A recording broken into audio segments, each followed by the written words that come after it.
کچھ الفاظ دلوں میں سوئی کی نوک کی طرح بیٹھ جاتے ہیں، جب کبھی بھی حرکت کریں درد ہی کرتے ہیں۔ خزاں صرف درختوں اور ان کے پتوں پر ہی نہیں اترتی، دلوں میں بھی اترتی ہے اور مرجھا دیتی ہے۔ بہت بڑی غلط فہمی ہے کہ جہاں محبت ہو وہاں لڑائیاں ہوتی ہیں۔ یہ دنیا کے بڑے جھوٹوں میں سے ایک جھوٹ ہے۔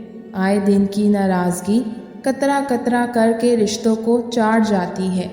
لڑائی جھگڑا محبت کی دلیل قطعاً نہیں ہے۔ آج کل نفسیاتی بیماریوں میں بے تحاشا اضافہ ہو رہا ہے۔ اس کی بنیادی وجہ اپنے پیاروں کو وقت نہ دینا یا اپنے پیاروں سے وقت نہ ملنا ہے۔ محبت کبھی برابری کے اصول پر نہیں کی جاتی۔ کامیاب محبت میں ہمیشہ ایک شخص کی انا کا خون شامل ہوتا ہے۔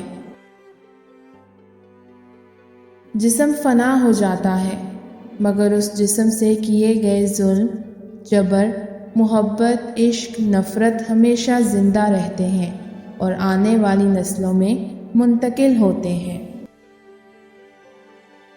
کتاب پڑھنے والی عورت بہت دیر سے محبت پر ایمان لاتی ہے، کیونکہ وہ جانتی ہے کہ تخیل حقیقت سے زیادہ خوبصورت ہوتا ہے۔ تم میرے لیے سبھی کچھ ہو اور سبھی کچھ کبھی نہیں ملتا۔ پتہ ہے وہ جو اندر سے مر جاتا ہے نا، وہ دوسروں کو جینا سکھا دیتا ہے۔ کیا خوب ہی ہوتا اگر دکھ ریت کے ہوتے، مٹھی سے گرا دیتے، پاؤں سے اڑا دیتے۔ مرد کو عورت سب سے زیادہ عشق کی بیماری تب لگتی ہے جب عورت لا حاصل رہے۔ عزت اور محبت کی اگر بھیک مانگنی پڑ رہی ہے تو مر جاؤ، تمہارا کوئی علاج نہیں۔